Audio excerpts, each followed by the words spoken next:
Waterfalls, well, we probably saw, I can't even remember, but the first one, the most important really, because it's the very first thing you see, and I think we'd been on the bike for, I don't know, an hour, and then we stopped at this waterfall. The very first waterfall was just beautiful, you know, and you know that it's all going to unfold, and there's going to be so many more. Yeah, the waterfalls were, they were mind-blowing in their own right, and it all started on day one pretty much. We had the longest ride of the 6 days, 170 kilometres to ride, and Scully took us to this amazing canyon that had these two beautiful waterfalls. One was quite powerful, the other was just falling down some rocks, but I mean a good few hundred feet high probably, and that was the theme for how nice all the waterfalls that we saw on that day were, and that just continued throughout. I mean, it was a little bit like the river crossings that we did. It was just, you know, waterfalls were just like endless and endless, and they're all different in how the water was falling over the rocks, or whether it was straight down with no hitting the rocks on the way down. But they were all beautiful, and they all had their own kind of personality, but it was breathtaking. It really was, and to see so many. He said you can come here for 2 months. I can take you for a ride for 2 months, and you won't see the same trail twice.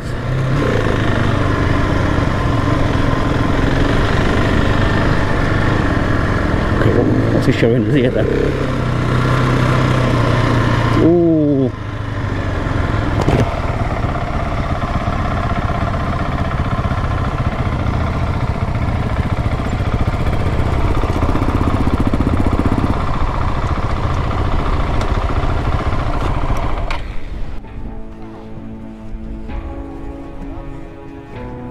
It's all the ice, look.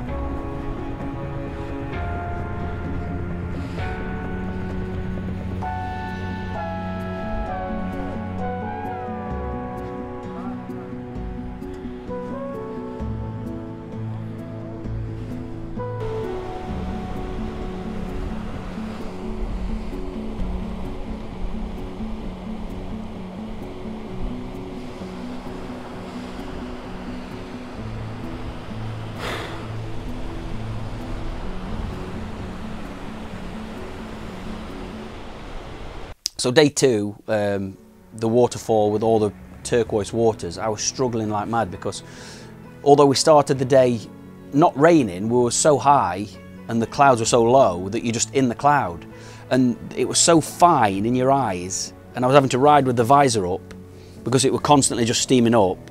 You know, one because you're sweating all the, you know, hard work you're having to do, and two, the pen lock were just failing. But I remember having to ride with the visor up, and it's just hitting my eyes like needles, like just, oh, it was killing me. And most of that day I was just not stressed, but stressing, because I just couldn't settle in, because struggling to see, and you know, you've really got to be switched on with that kind of terrain all the time. And I'm like, right, I'm in so much pain now, visor's got to come down, I'll just put up with it, put the visor down. No, it's steaming up, I can't see this corner, I've got to lift it up again, like, so then when we pulled up for a break, it was like, oh, nice one, I can just calm down a bit now. And then we pulled up not even really knowing that there was going to be a waterfall there. It was just like a hole in the ground rather than a, you know, you can see it as you're approaching it. So we pulled up just thinking it's just a break. And then you walk across this, you know, all these volcanic rocks, and then it's just there beneath you. Just this massive like gorge, and yeah, a waterfall in the distance, and turquoise water just running through the valley. Just absolutely stunning, absolutely stunning. Day two, the rainy day that we had, we went to this canyon with turquoise blue water and about half a dozen waterfalls within the space of like half a kilometre. And that for me was the most amazing thing. Of all the waterfalls that we saw, that was properly spectacular. I mean, it was all jaw-droppingly beautiful, but that in itself was just like, you can't believe something like that can exist. It was so beautiful.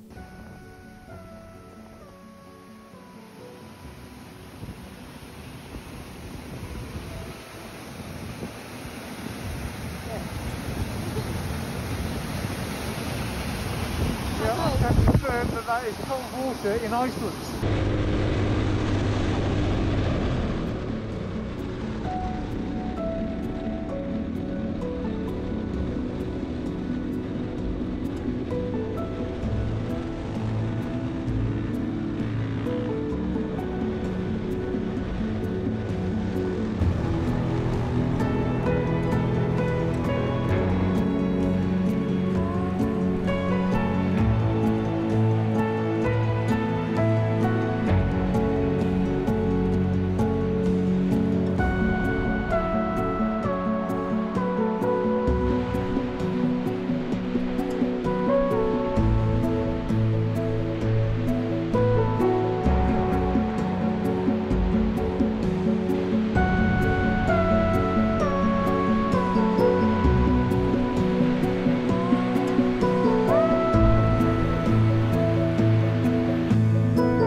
Struggling every day. I'm just, oh my God, and there's just nothing like it. It's just a different level of beauty. It really, really is, and only enhanced by the fact that there's no other people. This is just so special.